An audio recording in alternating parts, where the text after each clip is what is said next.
It's 10 p.m. in Banjul. This is GRTS News, broadcasting for viewers in the Gambia and around the world. Coming up in the headlines. Responding to concerns of consumers, Ministry of Trade conducts research on hiking prices of essential commodities in the country. Ushering the 6th legislature, the Chief Justice of the Gambia, Hassan B. Jallow, presides over the swearing-in ceremony of National Assembly members. Observing festivities marking Good Friday, Principal Food Safety Officer sensitizes celebrants on safe preparation of special Senegambia cuisine called Nanburu. In the internationals, the death toll in the South African province of KwaZulu-Natal rises to 341 following heavy floods in recent days. Elsewhere, East Africa faces its worst humanitarian crisis in recent history, where at least 21 million people across Kenya, Somalia, Ethiopia, and South Sudan are suffering from critical hunger. Well, those are the headlines and much more coming ahead with me, Momodou Njai. Do stay with us.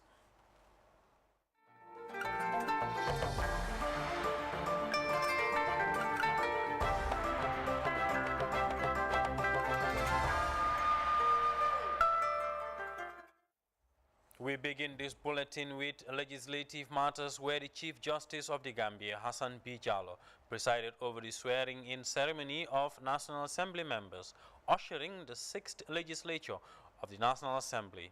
The historic event in Banjul was attended by the Vice President, Cabinet Ministers, members of the judiciary and the party supporters. Farmer Abaji attended the ceremony and he filed in this report. I, Mr. Haruna Bari. This swearing-in ceremony marked the beginning of the term of the 6th legislature, days after Gambian voters went to the polls to elect their National Assembly representatives. Chief Justice Honorable Hassan B. Jallow presided over the election of the new Speaker of the House, after both nominated members Maimuna Sise Dabo and Kebalam Fofana declined the motion moved by Alaji S. Dabo and Ami Koli of electing them as speakers. Fabakary Tombong Jatta, who served as a majority leader between 2007 and 2017, was duly elected as new speaker, replacing Mariam Jack Denton. Honorable Jatta commended President Barrow for taking him back to the Assembly, a move he described as a homecoming. He called on members of the 6th legislature to serve a common interest for the betterment of the nation. I implore all of us at all times to be guided by the supreme interests of our beloved motherland in dealing with matters that are tabled before us. I trust the experienced members will mentor the new ones. I implore all of us further to endeavor and ensure that the rules of debate as enshrined in the standing orders of the are respected and obeyed to the letter. The new speaker further assured the deputies of his support in ensuring they understand the procedures of the legislature. As presiding officer, I intend to be fair to all and therefore seek your understanding in advance. I encourage new entrants to prepare and present statements on matters of the day. I will meet with leadership on this and seek the support of the Office of the Clerk to help you deliver. A comprehensive induction process is vital for collective improved performance. Honorable Sidin Jai, who was also nominated by President Barrow, was elected as the Deputy Speaker of the House. This follows the oath of allegiance taken by all the members who are to serve in the 6th legislature. I, Honorable Fatih Cham, having been elected as member of the National Assembly of the Republic of the Gambia, do hereby swear that shall be faithful and bear true allegiance to the Republic of the Gambia as by law established. For the new deputies, this is an opportunity for them to contribute towards addressing some challenges the country is faced with. The Gambians should expect integrity from me, honesty from me, and to advance the cause of the development of this nation. That's what they should expect from me. As a National Assembly representing the Latrikunda Sabji constituency, they have given me their voice. So most of the time, I'll make consultation at ward level. If a bill is presented before me at the National Assembly, I have educated people in that constituency, I have experts in finance, account, everything. I'll consult them before I can come and give their voice to the National Assembly, inshallah. You have so many few of the female candidates, and unfortunately, most of them have been elbowed by the male candidate. They don't want to give the chance to women. We are not provoking them, but we want to be part of the solution. We Gambian women, we want to be part of the solution compared to the standard of the other nations. So Gambia is no exceptional. We don't want the women to be only the vendors, only being the housewife. We want to have a say in our nation cake, and that cannot happen. We have to have a better laws to have it in this National Assembly. And I will make sure we have a very good collaboration with the Minister of Women Affairs, with the standard of the international world, to see that Gambia is also having the rightful representation of the women candidates. One thing I believe under law public service, and one thing people should expect from me is to help build trust at the National Assembly, because at the moment, a lot of people have lost faith in the National Assembly. You look at again Fonyi. Fonyi is militarized. At the moment, we even have refugees from Casamas. So people are suffering a war that we are not part of. So this is something we're going to look collectively to make sure that the problem is addressed in Fonyi. Gambians will now look forward to seeing these parliamentarians deliver on the promises they made during their campaigns.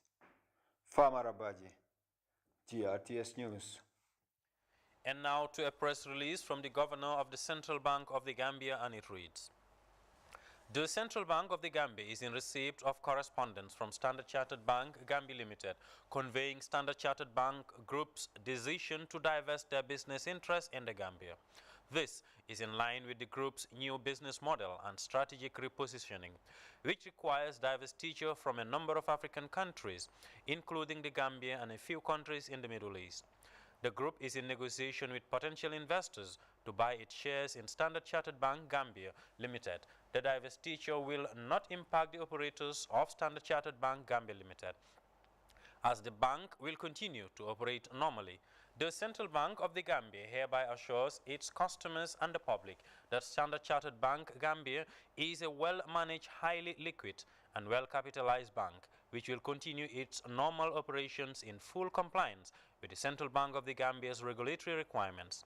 It will be noted rather that Standard Chartered Bank is one of the largest banks in this country, with a long history going back more than 100 years, during which the bank contributed enormously to the socio-economic development of the Gambia and will continue to do so in years to come.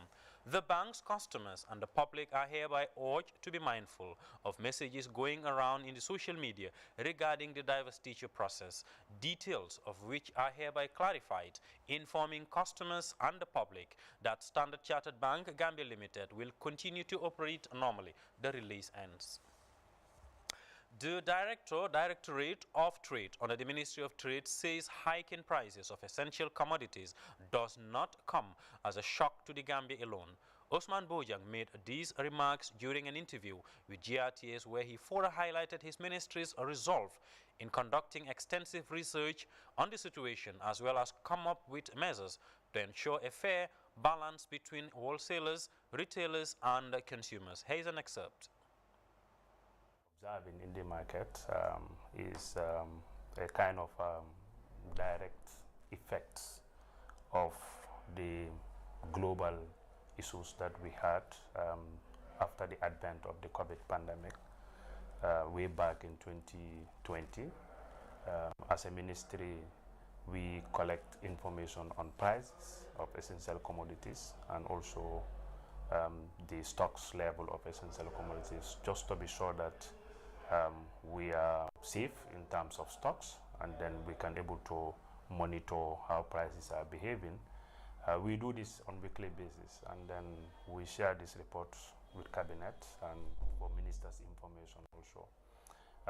During this reporting, we observed that from late 2020, around November, December, we've observed a jump in prices of essential commodities, and then we conducted a very comprehensive research to understand what is the cause of this market situation, and the findings reveals that there is a global problem in terms of supply.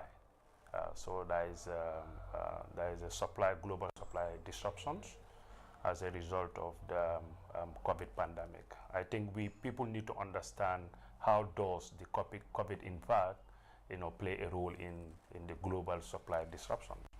What we know is many countries, developing countries and developed countries, have actually introduced restrictive measures and COVID-related protocols with the objective of containing the spread. Because of those restrictions, then it affects production in the global market. It also affects supply in terms of distributions. So we've seen that we've shown a slow in terms of production levels, and as such, that really affect the global market prices of those products. So as we know in economics, when the supply is down, the demand is up, then the price start going up. So at the level of the world market, we saw a slowdown of economic activities in terms of as a result of the COVID. So this is from production to the distribution. So the production went down, and then the prices start going up. And then we've also, because of the restrictions, we've observed that there is the issue with containers. There is kind of a shortage of containers. Then container prices start going up because containers were kind of stuck in some places, and you cannot get them for reordering. So that brought about shortage, and then the prices start going up. So all this affect the global supply. As a result, the cost of importation was a little bit higher, and then That was Usman Bojang, the Directorate of Trade under the Ministry of Trade. Moving on, as Christian community observe Good Friday 2 days before the festive Easter Sunday, during which special foods like nanburu is prepared by the faithful in the Senegambia region. The traditional gesture is also extended to other religious faiths in promoting the culture of sharing and caring. On this annual important feast, Food Safety and Quality Authority sensitizes celebrants on how to make this nutritious food. GRTS's Fatoumata Cham earlier interviewed Mr. Mukhtar Sonko, the Principal Food Inspector, on how to make and preserve nanburu as per health standards. Here is an excerpt. The nanburu, basically, there are two important steps in its preparations. First is when they use the baobab. And the second part is when they use the rice. So when using the baobab, it's important for them to soak it in hot water instead of normal water, because when they soak it in normal water, they will end up using their hands to kind of separate the seed from the powder. So we kind of want to discourage that, because when you use the hand and you don't use proper hand hygiene, the chances are that you can introduce germs into the the baobab liquid. Okay. The second part is also where they use the rice. The rice is pounded, and then it is made into right balls. The balls are then steamed. When the balls are steamed, we understand that most people when they make it in bulk, they kind of put it in hot water or warm water, yes, and then grind it so that it gets a little bit thicker. Yes. In Wolof they call it mu am ñeex, or in Mandinka puraay du. So in that aspect, they use their hand as well to kind of grind it. So we advise them to use whisk in that sense, okay, and to avoid their hands, because the hands, and sometimes a lot of people will be doing it. So it's preferable to use something that you can use to stir. A whisk is better. You can get a whisk at the supermarket or any other of the local market. So just the using of hands is just the problem. Yeah. Otherwise, you can prepare it as usual if you can maintain good hand hygiene. If you can maintain good hand hygiene, but this is what cannot be guaranteed, especially when people are not trained in the system. So we advise them to use an external device, and then the storage of the product. Of course, you have to use between 0 and 5 degrees Celsius. That's the normal refrigerators we have at home. And it's important also when they, for example, you use it and they have leftovers, because of the ingredients that are used. There's a lot of ingredients used. You have the milk powders, the mint. They put mint. They put the nana. Nutmeg. A lot of ingredients. So use it for a week at max. If you must use it beyond a week, you must have to try and keep it in a freezing temperature, that is below 0 degrees Celsius. Below 0. After a week, otherwise you are likely to have problems when you Okay, now that's the Nanburu preparation for you. Now let's talk about the month of Ramadan generally. We're in a period where people are in the habit of preparing so much food and they don't end up using it all. Talk about the preservation aspect there as well. Is it advisable, or at what temperature should you also store food? So first of all, as Muslims and even as Christians, you know, we don't have to be wasteful. Let us cook what we can consume and finish. So when you have leftovers of food, try to keep them in a temperature between 0 and 5 degrees Celsius. If they are foods that are supposed to be frozen, you know, keep them below 0, between 0 and minus 18 degrees Celsius. The danger temperature is above 5 and between above 63. Above 5 and 63. When it's above 63, at that time the chances that you can get problems there is high. Perfect. So get it between 0 and 5 degrees Celsius and keep it stored at that time. Now, it's okay when we have to prepare food at home. We can maintain good hand hygiene. We can be using hot water like you just mentioned and be storing it at a very favorable temperature. What is the FSQA doing to make sure that those that sell food on our streets are adhering to standard health protocols? So during this Ramadan, we have really tried to focus a lot on the markets. You know, in these markets, there is a lot of food being sold during the markets are really busy. And we have, thank God, our inspectors are doing wonderful in the markets. We have also noticed that a lot of expiry foods are there that were in stores.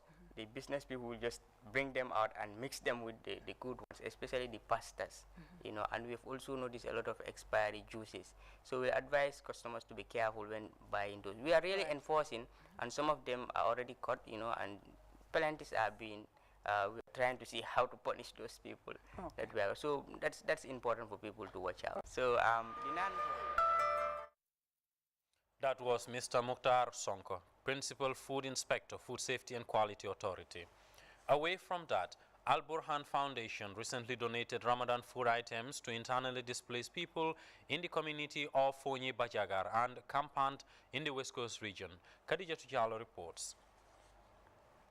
Under the leadership of Sheikh Daudi Jawo, continues to distribute Ramadan gesture to Muslims around the country, and the latest to benefit from their intervention was internally displaced people along the Fonyi-Casamance border who came to seek refuge in Bajagar and Kampan village. Sheikh Daudi Jawo hailed his partners in Saudi for giving him the opportunity for extending support to the poor, needy and vulnerable population. ay ati at léegi ñu ngi koy def su Ramadan ñëwee tabaski su ñëwee yii yëpp dañ koy def dañooy gas ay bohol dañoo gas ay teen dañooy samp ay juma dañooy samp ay classe association bi lii mooy liggéeyam dimbale nit ñi. Jawo prayed for Allah to bring peace in Casamance so that refugees can go home to their homes and continue with their livelihoods.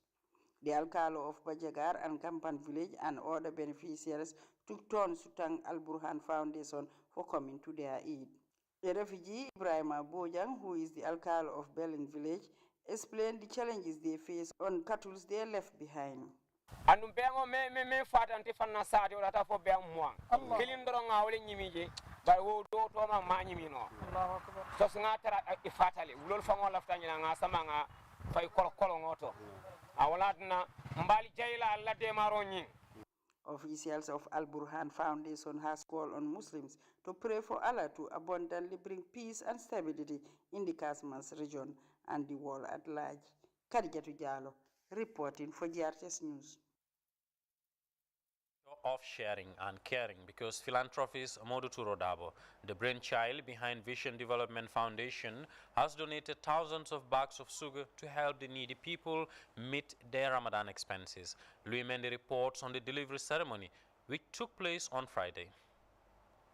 700 bags of sugar to the Supreme Islamic Council, 100 to GRTS, and close to 4,000 in total for onward delivery to the needy.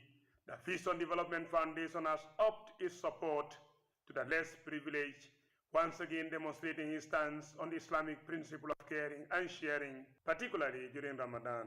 The charity is the ideas and financial strength of one of the country's illustrious sons and philanthropist, Modu Turo Dabo. Delivering the sugar to the beneficiaries, Adama Jain, the assistant board chair at the foundation, said the Vision Development Foundation is only doing what it is famous for.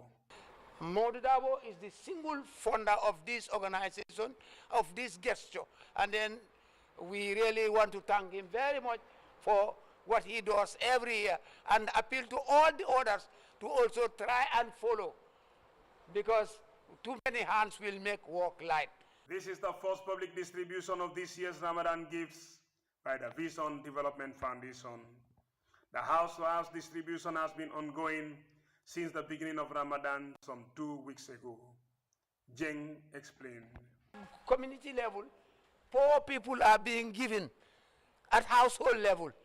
If you pass through the Birkama Highway, you will be seeing that every day, from day 1 up to the 30th day of the first month, we are giving sugar, we are giving quite many other things, tea, milk, and dates to support the poor so that they will not suffer during the fast month. This time last year and other years in the past, it was a similar atmosphere here in Kanifing, as bags of rice and sugar in thousands were donated to the needy thanks to Modu Turo Dabo. Usman Yabo testifies.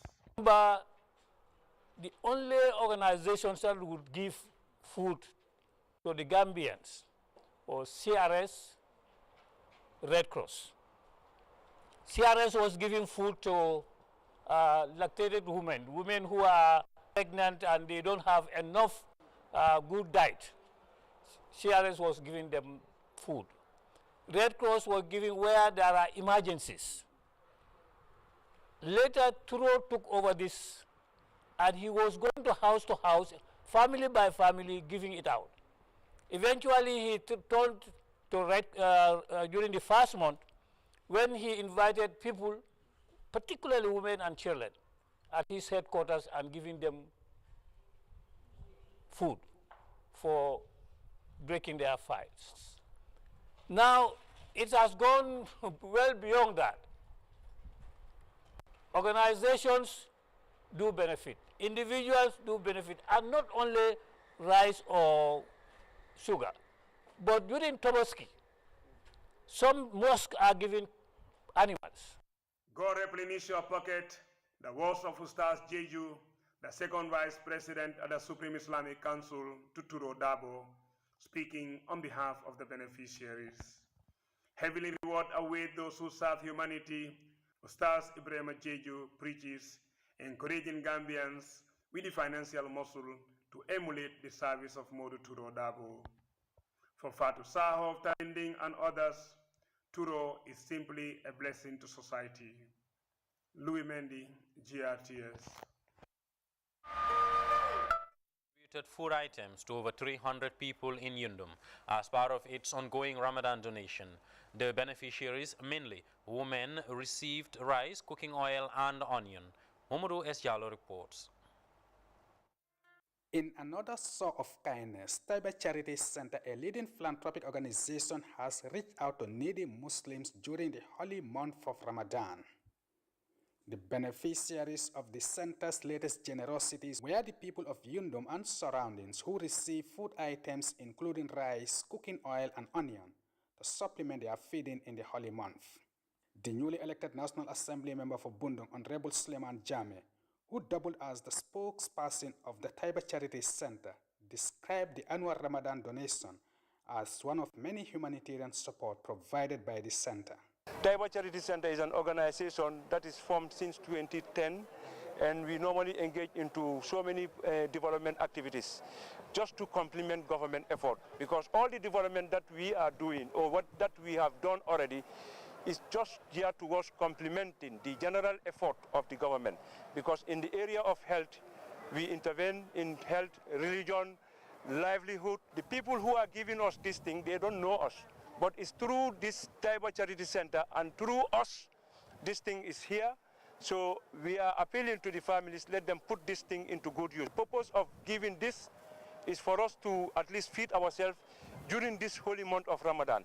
The distributed food items were provided by the King of Dubai, Sheikh Mohammed bin Rashid Al Maktoum, through his 100 million meal project, which is supporting needy Muslims around the world.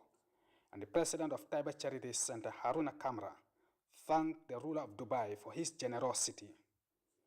The beneficiaries were mainly women who were appreciative of the gesture, which they acknowledge will help them immensely in the holy month of Ramadan, especially when the prices of these essential food items are on the rise in the market. Umar S. Jallo, GRTS News. From the report by Momodou S. Jallo, we will take a short break now. International news is up next. Stay tuned.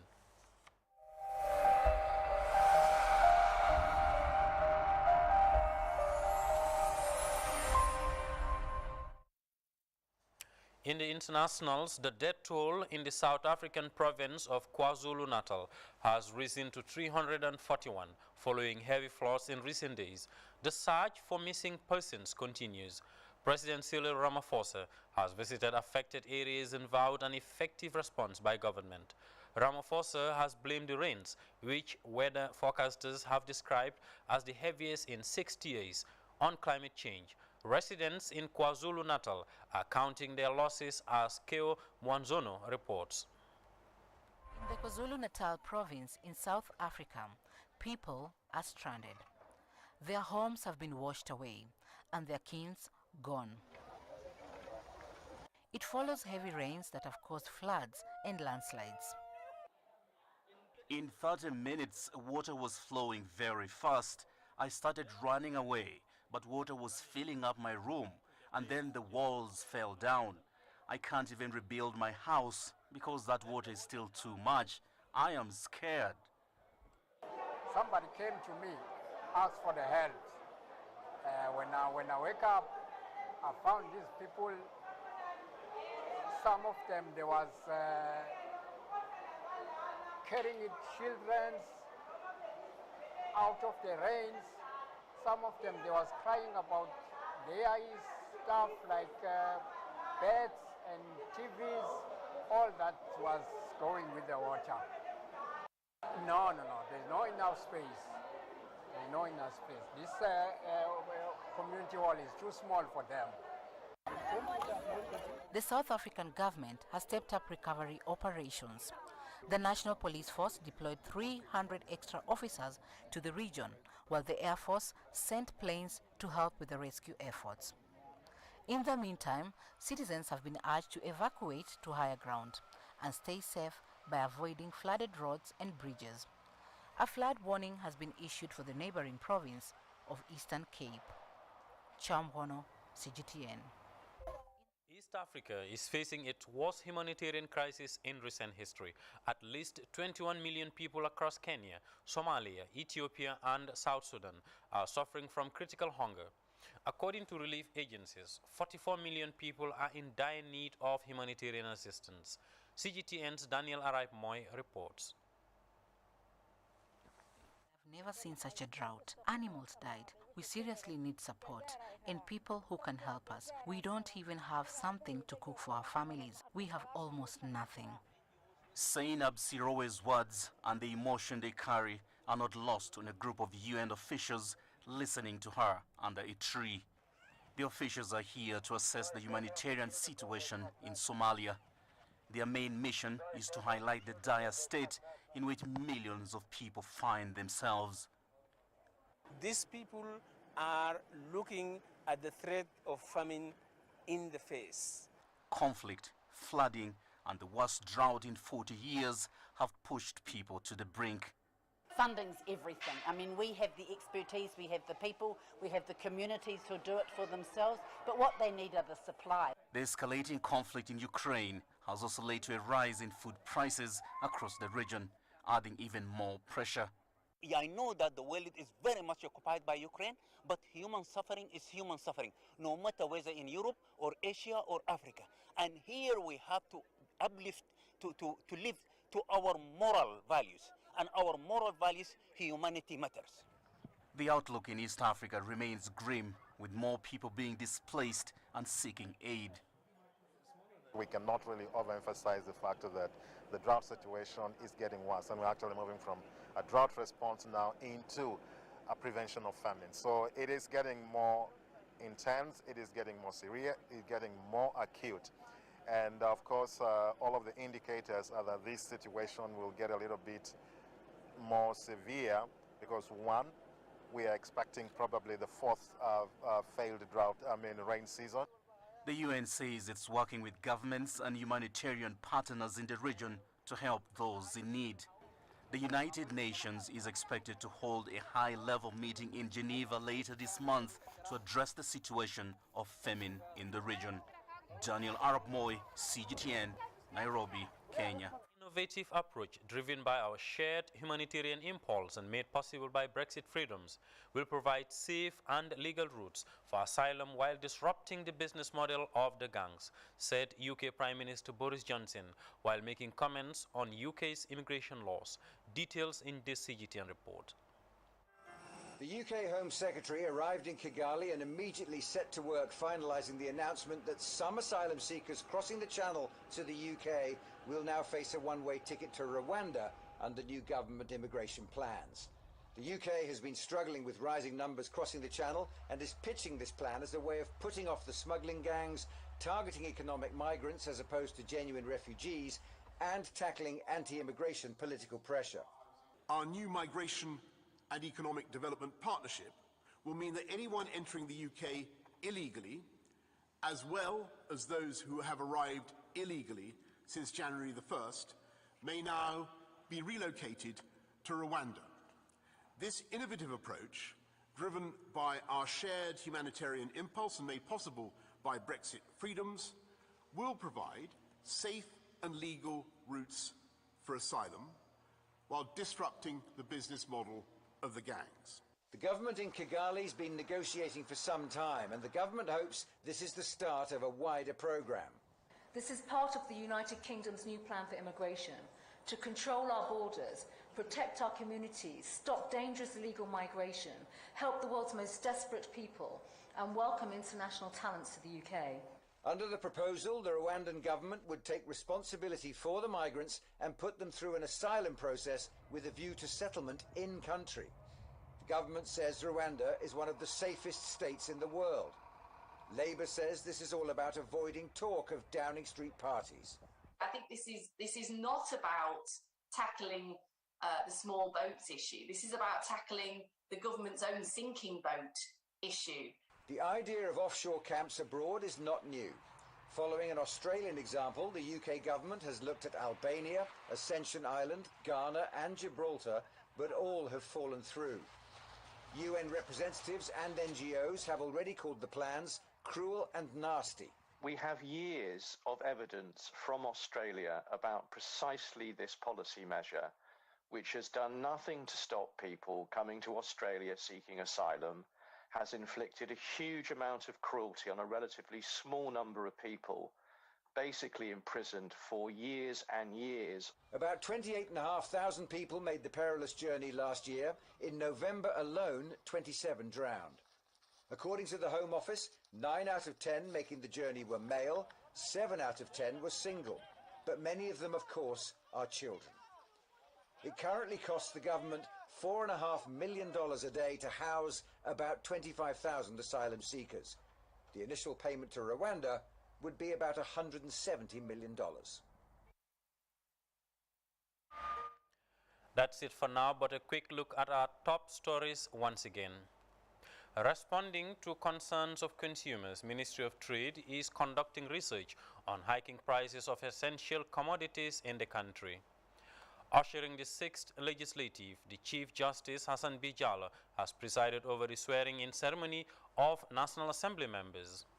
Observing festivities marking Good Friday, Principal Food Safety Officer has sensitized celebrants on safe preparation of special Senegambia cuisine called Nanburu.